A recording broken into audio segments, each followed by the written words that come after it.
Sana nakita ko mga kasamahan ko tol.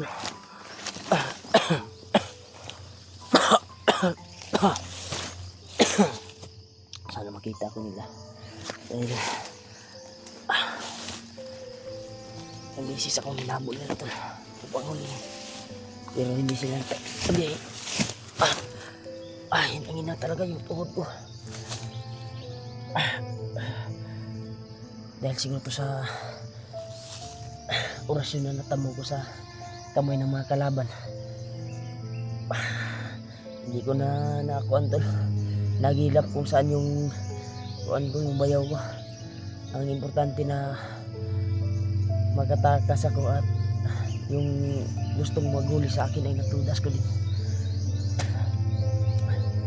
Kaya pilitin kong hanapin din yung mga kasamahan ko tol kung baka sakaling kasi hindi ko kayang lumaban sa ngayon dahil napuruhan ako.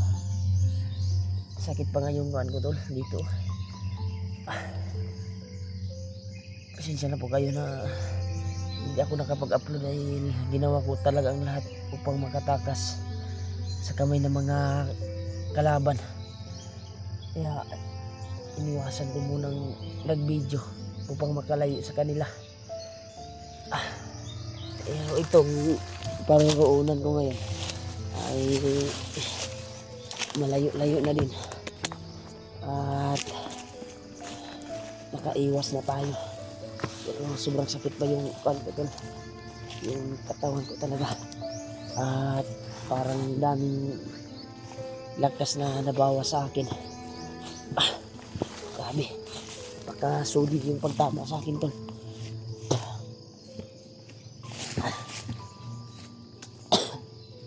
Kaya pag-share ng video ko tol sa mga kasamahan ko. Nandito ako ngayon sa location na hindi ko din alam. Sakit pa din yung ano. Pinipilit ko pa rin maglakad tol upang makahanap ng pwesto na pwede mapaglaksan.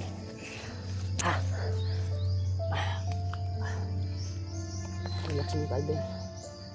Wala akong tulog tol upang makapagkuhan lang tol, makapagtaka sa mga kalaban. Kaya pakishare ng video ko tol kung sino man yung hindi naka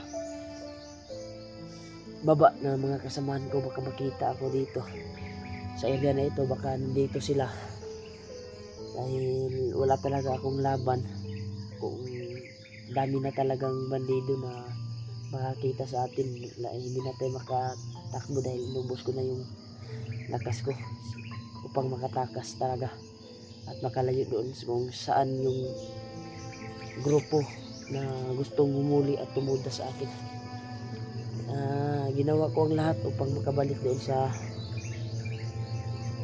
area kung saan kami nagkahiwalay, pero yung sumusugo pa sa akin ay maraming commander at dami ko pang natudas na mga bandido, mga tauhan upang mabalikan ko lang yung bayaw ko, pero hindi kaya yung sobrang dami nila. Kaya sa sobrang dami nila ay pagkatapos kong natudas yung sumago pa sa akin, yung matras ako dahil nakita ko sa unahan habang papalapit ako at sumusunod ako sa putukan na parang hinahabol nila yung bayaw ko. Ay marami yung nakita ko doon sa unahan at sumalubong sa akin, kaya umiwas ako, bakbo ako. Kaya grabe yung counter namin doon sa dalawang commander. May sumusulpot pa na nakapurong din sa unahan to nung pagkuhan ako, paglusob ko upang masundan ko yung bayaw ko. Sinuwa yung nakita ko to. Hindi ko na namalayan dahil malayo na talaga yung bayaw ko at hinabol nila. Dami din nagkuhan sa akin. Okay. Sobrang sakit sa loob na ganito. Sana magkita kami sa mga kasama namin kung saan man si Kuya Bats ngayon, ay sana i-share itong video na ito tol. At yung sino man sa kanila, sila Kilaw, sila Marvin, si Julio, Pidot, G-Word, yung taong mga tumutulong sa akin sa paghanap. Pasensya na po kayo na hindi tayo nagtagpo dahil po sa sitwasyon na sa daanan at daming harang. Hindi pinalad na nagtagpo tayo. Kasulukuyan ay alalang-alala ako sa aking bayaw na gusto na sanang umuwi, pero yun yung nangyari sa amin. Biglaan yung pangyayari na nakuan talaga. Grabe.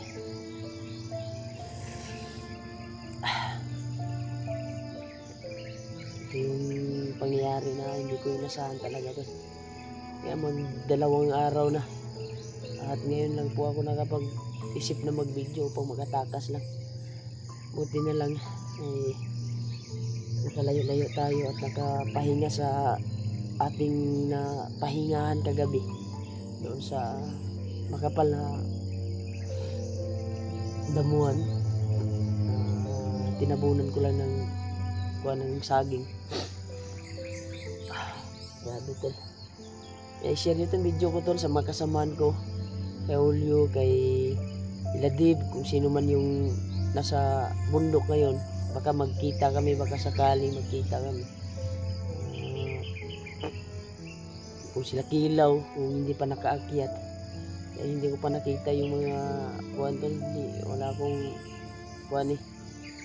akong oras na magwan. Ang plano ko talaga na makatakas at maris yung katawan ko. Okay na po ako at hindi pa masyadong malakas. Pipilitin ko pa rin makalayo at mahanapin yung mga kasamahan ko tol. Pero baka sakaling yung bayaw ko ay matagpuan ko din. Sinsa ka na bayaw. Ginawa ko na talaga para upang sundan ka, pero grabe yung sumagupa talaga sa akin.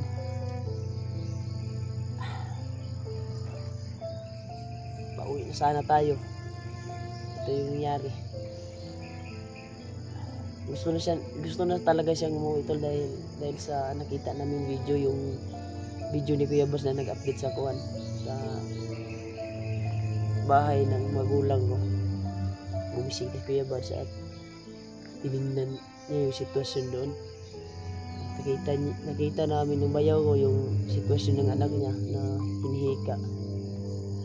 At grabe. May nagpadala nga kami ng kuwan.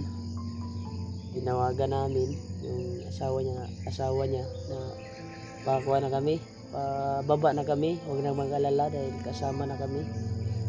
Pababa na kami at may laman yung Gcash ko para pagkain sana namin yun ng bayaw ko. Ibigay yun ng mga nagmamahal sa amin na mga supporters. Sinend namin yung pera doon sa asawa niya, sa ate ko, para makatulong din. At yun,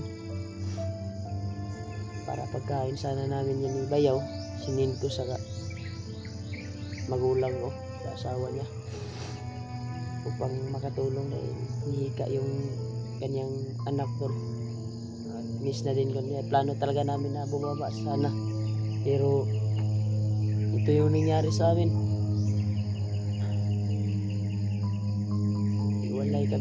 Nahiwalay kami. Muntik na akong napaslang at hindi din tagumpay yung naghabol sa akin. Natudas ko din sa pamagitan ng lakas na naiwan sa akin at sa mga agimat na nakalibing sa katawan ko, gumagana pa rin sa katawan ko. So, mas maganda sana na nabasbasan tayo ni Lulu Ambo upang makapahinga saglit at nabigyan ng alay si Lulu Ambo at makakuha na ng makahingi tayo ng tulong. Sana tol, i-share nyo itong video ko tol sa mga kasamahan ko, lalo na sa mga Team Pugi, sila Kuya Buds, sa mga naghanap sa akin ay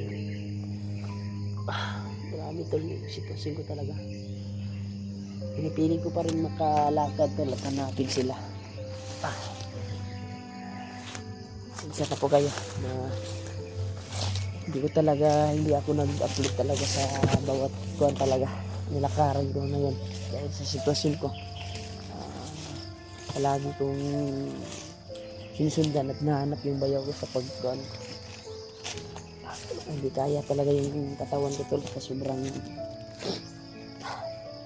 daming tama na orasyon sa katawan ko upang makaligtas din.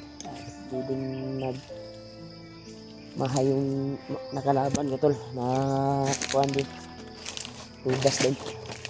Share nyo itong video ko tol sa mga kasamaan ko talaga dahil naging ako ng tulong at sana makita nila ako dahil nararamdaman ko sa katawan ko tol na unti-unti akong nahihina dahil sa natamo ko na orasyon sa aking katawan.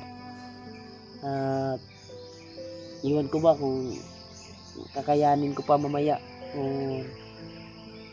bukas magkuhan pero pipilitin ko makapag video tol upang ma-update ako. Grabe. Sana i-share nyo to, hiling ko na tol, i-share ito sa kasama ko upang makita nila ako at matunti nila yung location kung saan ako ngayon. Dahil sila din yung target ko na hinanap at mga kasama. At siyempre yung bayaw ko mahanap ko din. Grabe. Napaka-kuan talaga tol. Sulit yung tama sa katawan ko ngayon. Yan o, umibaw yung kuan ko tol. Yung kuan ko tol, yung laman ko. Parang nagakurog tol ba sa kuan ba. Grabe. Sulit kasi yung pagkuan sa akin tol. Napaka-solid at napaka-kuan talaga. Ano yung daan dito? Pipilitin kong makakuan tol. Abi. Ayun. Hanapin ko sila tol. Try tayo maghanap ng signal ngayon upang matingnan yung video nila na kung hindi pa sila nakababa magkuhan tayo sa kanila signal location. Lalo na kay Kuya Buds kung hindi pa nakababa si Kuya Buds sana ay may share nito video at sana magkita kami dahil problema din yung bayaw ko ngayon ay nasa critical area dahil sa sobrang dami na nagkuhan sa akin. Delikado yung buhay niya tol. Grabe. Delikado talaga ng sitwasyon.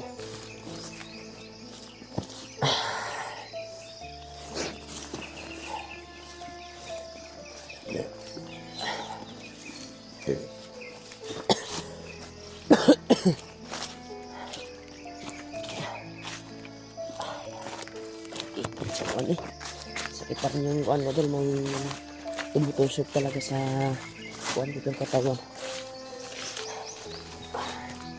Grabe. Kayanin ko to.